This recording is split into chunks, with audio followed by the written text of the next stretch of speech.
Dear student, good morning. मैं Mahesh Chaudhary, faculty of chemistry. देखिए student, lesson number 1, basic concept of chemistry, ठीक है, उसका मैं लेक्चर नंबर 9 लेके आया हूँ। लेक्चर नंबर 9 का टॉपिक का नाम है सीमांतकारी अपकर्मक। इस इंग्लिश में कहते हैं लिमिटिंग रीजेंट। इसको शॉर्ट में LR से शो करते हैं। अब बात आती है कि सीमांतकारी जो अभिकर्मक होते हैं किसे कहते हैं। कोई भी जो बैलेंस केमिकल रिएक्शन होती हैं उनमें एक से अधिक क्या होते हैं, रिएक्टेंट मॉलिक्यूल्स प्रेजेंट होते हैं।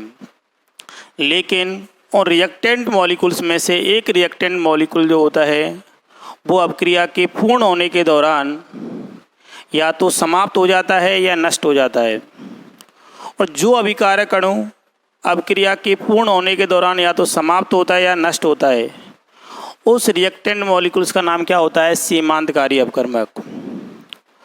और जो अदर रिएक्टेंट्स होते हैं जो अभिक्रिया के अंदर लार्जर अमाउंट में प्रेजेंट होते हैं, वो उस रासायनिक अभिक्रिया के अंदर अनरिएक्टेड रहते हैं, कोई रासायनिक अभिक्रिया नहीं करते।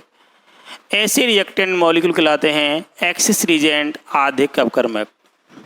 तो दोबारा सुनिए, मैंने क्या बताया कि कोई भी जो बैलेंस केमिकल रिएक्शन होती हैं उनके अंदर एक से अधिक अभिकारक अणु प्रेजेंट होते हैं। उन अभिकारक अणुओं में से एक जो अभिकारक अणु होता है अभिक्रिया के पूर्ण होने के दौरान या तो समाप्त हो जाता है या नष्ट हो जाता है। और जो रिएक्टेंट मॉलिक्यूल्स अभिक्रिया के पूर्ण होने के दौरान समाप्त होता है या नष्ट होता है, उस रिएक्टेंट मॉलिक्यूल्स का नाम क्या होता है, LR, लिमिटिंग रीजेंट। और जो अदर रिएक्टेंट्स होते हैं जो लार्जर अमाउंट में प्रेजेंट होते हैं और अभिक्रिया में कैसे रहते हैं, अनरिएक्टेड रहते हैं, उन रिएजेंट का नाम होता है, उन रिएक्टेंट का नाम होता है एक्सिस रीजेंट। इनको शॉर्ट में दर्शाते हैं ER। इनका नाम तो ऊपर बता दिया क्या होता है, सीमांतकारी अपकर्मक। इनको कहते हैं हिंदी में आधिक्य अपकर्मक, आधिक्य अपकर्मक, आधिक्य अपकर्मक।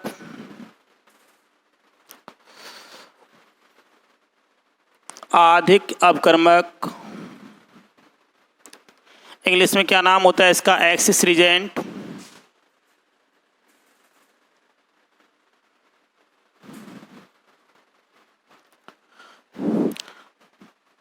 इसका नाम क्या होता है, लिमिटिंग रीजेंट, ऊपर लिख दिया नाम।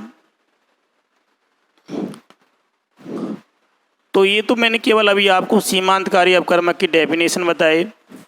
सीमांतकारी अपकर्मक की जो डेफिनेशन है वो इतनी ज़्यादा इम्पोर्टेंट नहीं है, लेकिन जो भी बैलेंस केमिकल रिएक्शन होती हैं उन बैलेंस केमिकल रिएक्शन के अंदर सीमांतकारी जो अभिकर्मक होता है, लिमिटिंग जो रीजेंट होता है, उसको ज्ञात करने के कुछ नियम्स हैं वो आने चाहिए।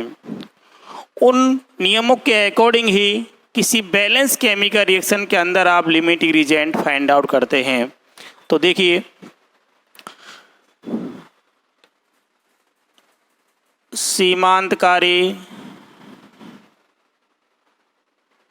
अभिकर्मक ज्ञात करने के नियम, सीमांतकारी अपकर्मक ज्ञात करने के जो नियम्स होते हैं, rules determine the limiting reagent.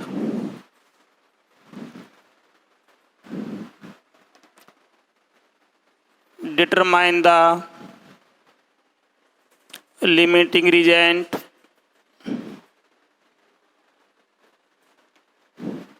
अब देखिए, जो सीमांतकारी अपकर्मक होता है उसको ज्ञात करने के कुछ रूल्स होते हैं। रूल्स क्या होते हैं, कोई भी जो बैलेंस केमिकल रिएक्शंस होती है उसमें सबसे पहले फर्स्ट ऑफ ऑल जो भी रिएक्टेंट मॉलिक्यूल्स दे रखे हैं उनमें सबसे पहले रिएक्टेंट जो मॉलिक्यूल्स हैं उनके जो मोल्स होते हैं उनके सापेक्ष उनका अनुपात निकालते हैं। तो पहला नियम क्या होता है, अनुपात ज्ञात करना। अनुपात कैसे निकाला जाता है, देखिए, अनुपात ज्ञात करने का तरीका होता है प्रत्येक क्रियाकारक के मोल बटे रस समीकरण मिति गुणांक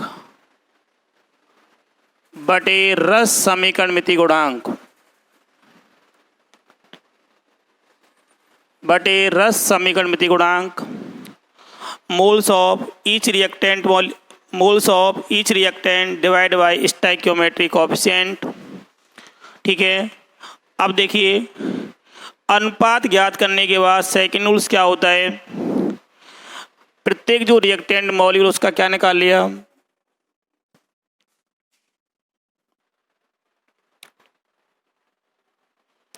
देखिए सीमांतकारी अपकर्मक ज्ञात करने का पहला रूल्स बताया अनुपात। अनुपात कैसे ज्ञात करते हैं कि प्रत्येक क्रियाकारक की जो मोलों की संख्या होती है उसमें किसका भाग लगाते हैं, रस समीकरण मिति गुणांक का।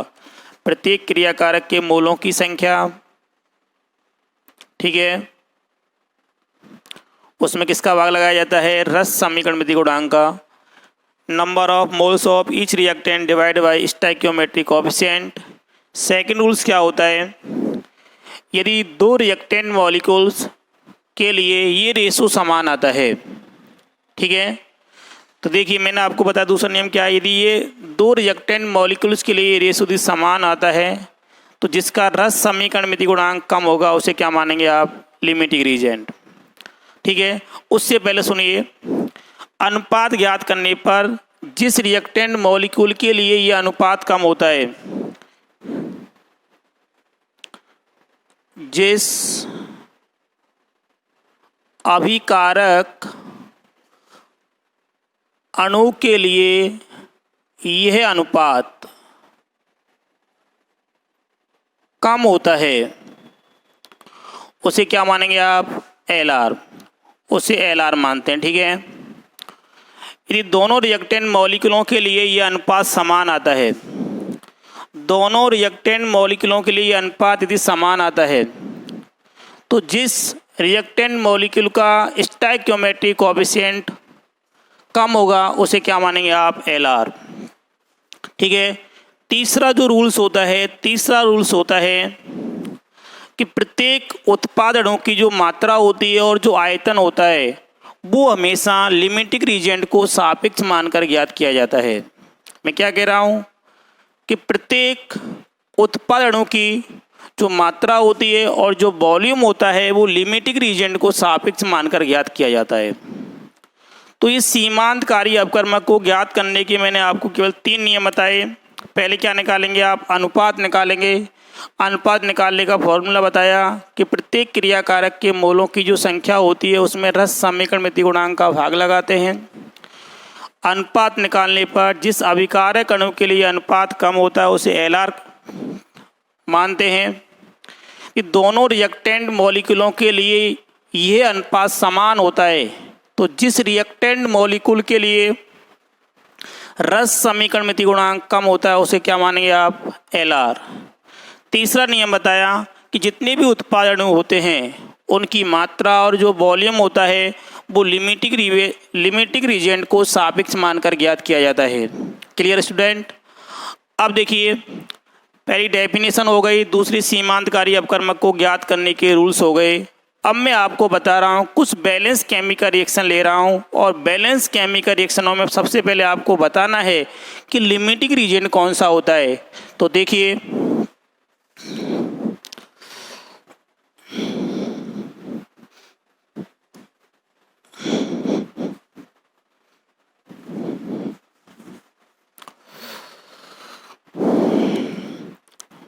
एग्जाम्पल देखिए, माना कि ये कोई अपने पास केमिकल रिएक्शन दे रखी है A प्लस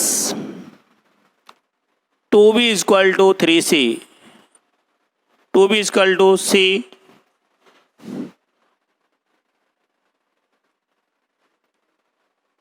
अभिक्रिया में A के 5 मोल एवं B के 4 मोल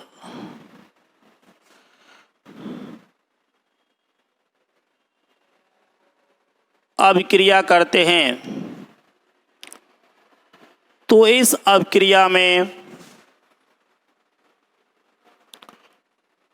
अपक्रिया में LR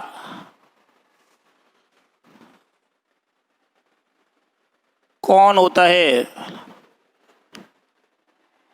अब देखिए, ये कोई अपने को न्यूमेरिकल दे रखा है, ये कोई अपने पास बैलेंस इक्वेशन दे दी है। इस अपक्रिया में ए के 5 मोल और बी के 4 मोल परस्पर अपक्रिया करते हैं, तो इस अपक्रिया में LR कौन होगा। ठीक है, तो देखिए ऐसा कोई भी न्यूमेरिकल अपने को दे रखा है और आपसे LR पूछा गया तो कैसे सॉल्व करेंगे। देखिए इसका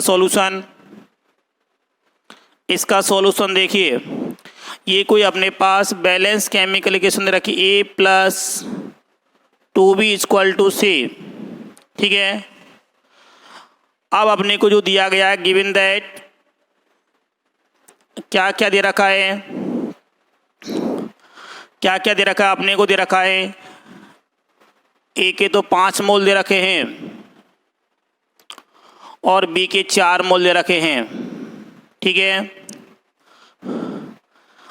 ए के 5 मोल दे रखे हैं और बी के कितने मोल दे रखे हैं, 4 मोल दे रखे हैं। इसको पीछे देखिए, जो न्यूमेरिकल पीछे देखें इसको, पहले आप ये रासायनिक अपक्रिया दे रखी है, इसका स्टोइकियोमेट्रिक कोएफिशिएंट फाइंड आउट कीजिए। इसके कितने मोल दे रखे हैं, 1 मोल।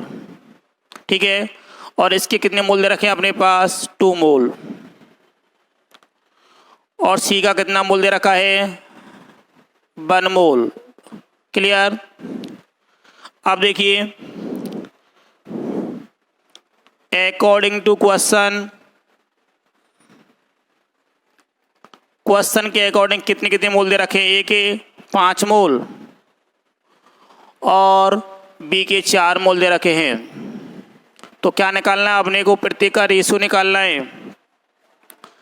देखिए,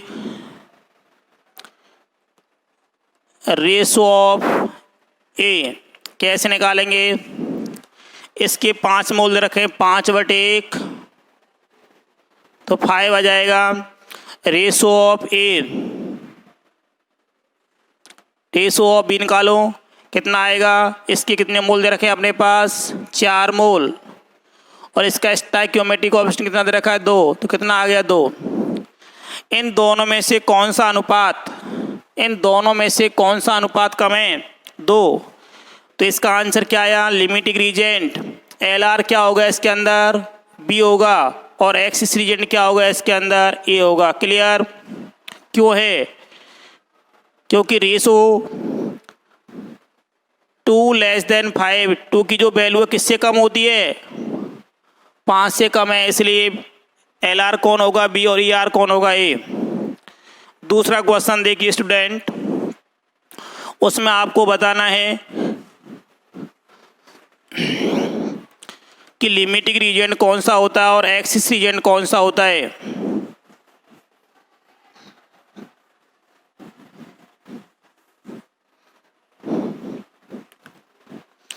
देखिए, दूसरा क्वेश्चन आपको ये दे रखा है,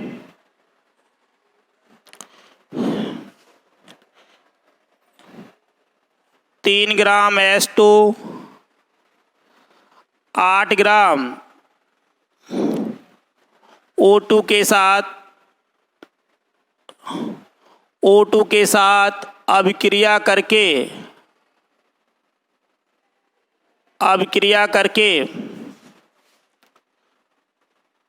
H2 बनाती है। तो इस अभिक्रिया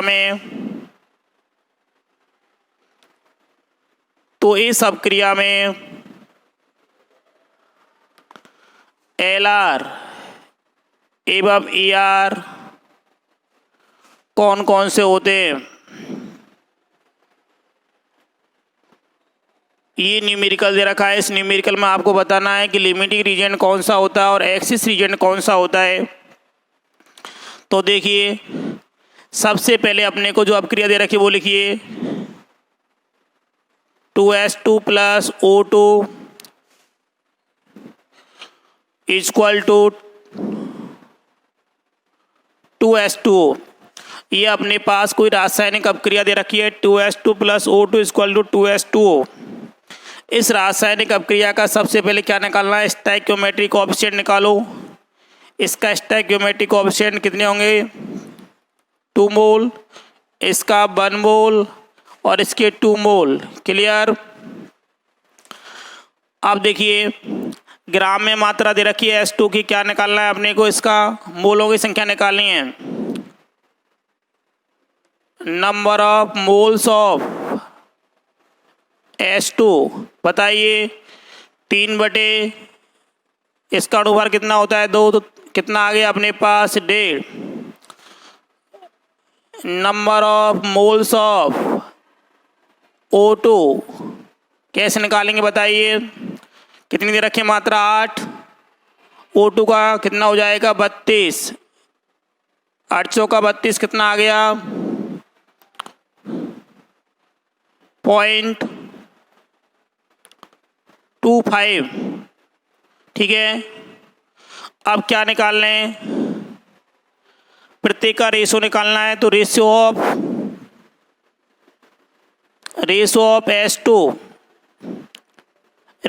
S2 क्या आएगा बताइए, रेशियो ऑफ S2 क्या आएगा, इसके मोलों की संख्या 1.5 दे रखी है, स्टोइकियोमेट्रिक कोएफिशिएंट 2 दे रखा है, तो ये कितना हो गया 15/20, तो 3/4, 3/4 का मतलब कितना हो गया 0.75। रेशो ऑफ क्या निकालेंगे O2 कितना आया था 0.25 डिवाइड बाई 1 कितना आएगा 0.25। कौन सा रेशो कम दे रखा है, कौन सा रेशो कम दे रखा है O2 का या H2 का, तो आपको पता लग गया कि O2 का जो रेशो है वो H2 के रेशो की तुलना में कम है, तो लिमिटिंग रीजेंट बताइए कौन होगा, लिमिटिंग रीजेंट O2 होगा, और एक्सिस्टिव रीजेंट होगा बताइए कौन होगा H2। तो क्लियर हुआ स्टूडेंट। ऐसा कोई भी न्यूमेरिकल अपने को दे रखा है तो आप आसानी से ज्ञात कर सकते हैं कि लिमिटिंग रीजेंट कौन सा होगा और एक्सिस रीजेंट कौन सा होगा। आप देखिए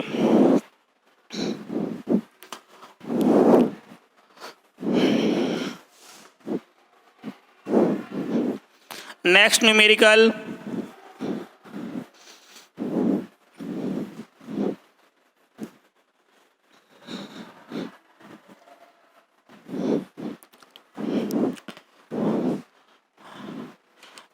न्यूमेरिकल दे रखा है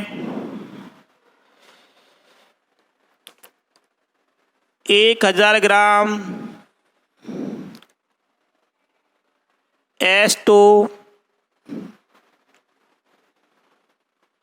500 ग्राम N2 के साथ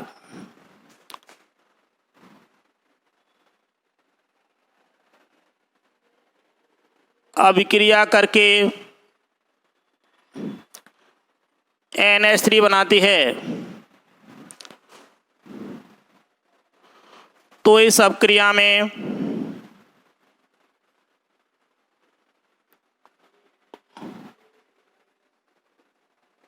निम्न के मान ज्ञात कीजिए।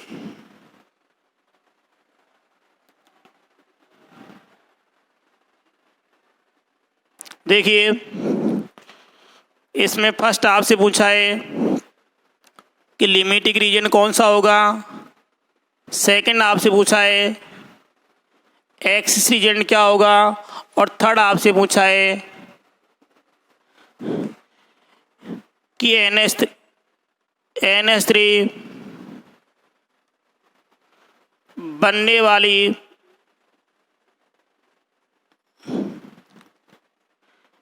NH3 की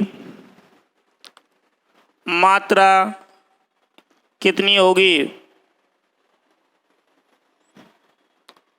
देखिए अपने से इन तीनों पूछा गया है, LR क्या होगा, ER क्या होगा, बनने वाले NH3 की मात्रा कितनी होगी।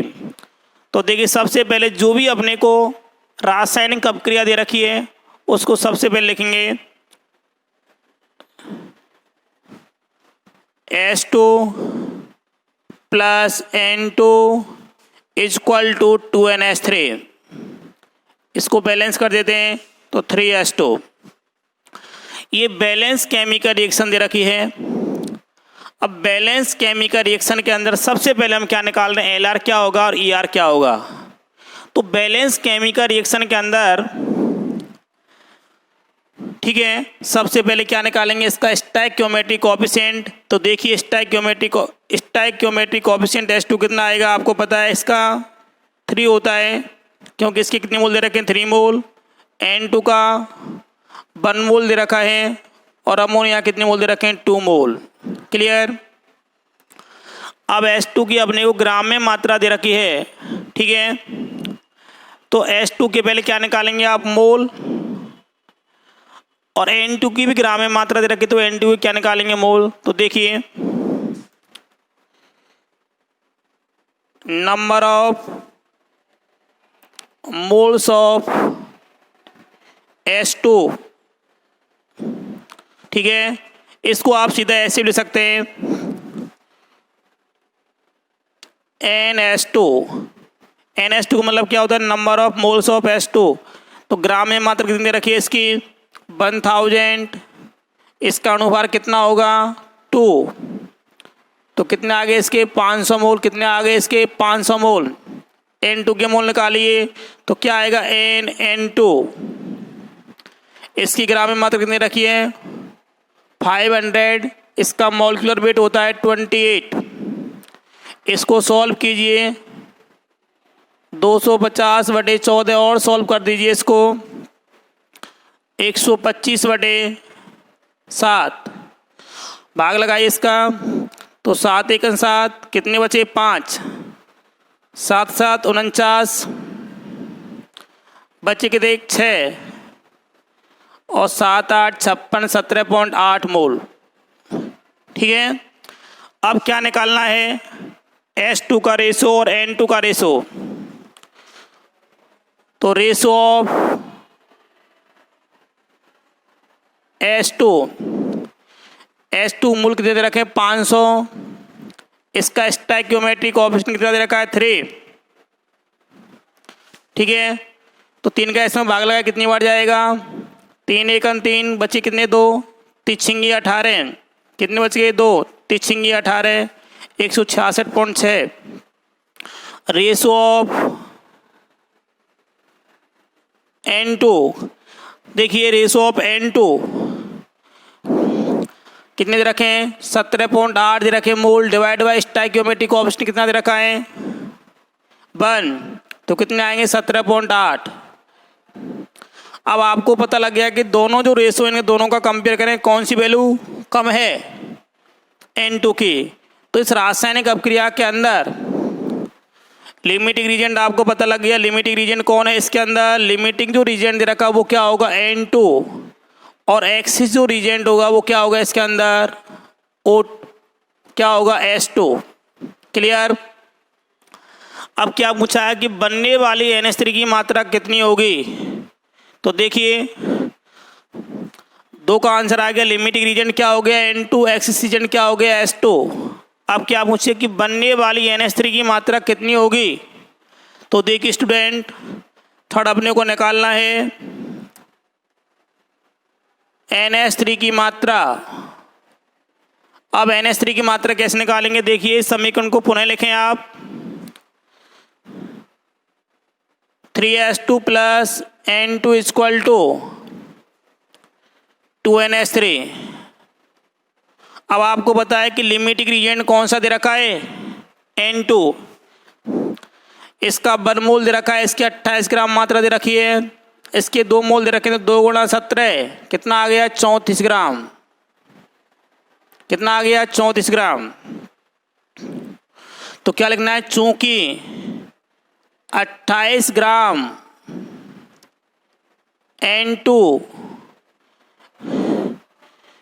N2 H2 से अपक्रिया करके NH3 बनाती है कितनी ग्राम बताइए, 34 ग्राम। इसलिए 1 ग्राम से कितनी बनाएगी बताइए, 1 ग्राम से कितनी बनाएगी स्टूडेंट बताइए, 34/28। कितने ग्राम से न्यूमेरिकल कितनी दे रखी है N2 500 ग्राम, तो 500 ग्राम N2S2 से अब क्रिया करके कितनी NH3 बनाएगी 34/28 N2 500। इसको जब आप सॉल्व करेंगे तो ये हो गया 17/14 N2 500। ये कितना हो गया 17 गुणा 125/7। 17 और 125 का गुणा कीजिए और 7 का भाग लगा दीजिए, ठीक है। जो भी इसका आंसर आएगा वो क्या होगी NH3 की मात्रा। 17 गुणा 125 कीजिए और 7 का भाग लगा दीजिए। देखिए 7 पत 35, 7 2 के 14 और 3 17, 7 और 1 8 और 125, 5 12, 7 के 21, 0 और 7 के 21, 25 4, 7 पत 35। तो जो मात्रा आएगी इसकी 303.5 ग्राम। कितनी आएगी इसकी मात्रा 303.5 ग्राम आएगी। तो बनने वाली जो NH3 होगी उसकी जो मात्रा होगी कितनी आएगी 303.5 ग्राम। इस तरीके से लिमिटिंग रीजेंट के सापेक्ष आपसे कोई भी न्यूमेरिकल दिया जा सकता है और उन न्यूमेरिकलों में आपसे क्या पूछ सकता है कि लिमिटिंग रीजेंट क्या होगा, एक्सिस रीजेंट क्या होगा और बनने वाली जो NH3 होगी उसकी मात्रा कितनी होगी या NH3 का आयतन कितना होगा, ठीक है। तो इस टाइप्स के जो न्यूमेरिकल्स होते हैं उनको सॉल्व करने का तरीका मैंने आपको बता दिया। रिमेनिंग जो न्यूमेरिकल हैं उनकी प्रैक्टिस खुद करेंगे। Thank you.